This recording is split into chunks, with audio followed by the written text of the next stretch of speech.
കിട്ടി കിട്ടി കിട്ടി. കൊച്ചന്തേ എന്നാണ്ടോ വിശേഷം?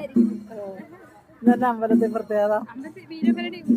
ആ അതിന്റെ ഇന്നെന്നാ പരിപാടി എന്നാ ഞാൻ ചോദിച്ചത്. ഇന്നെന്നാന്ന്? അതെ അല്ലേ?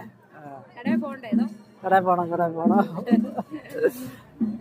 എന്നായാലും യൂട്യൂബിലൊന്ന് പിടിച്ചിട്ടേക്കാം.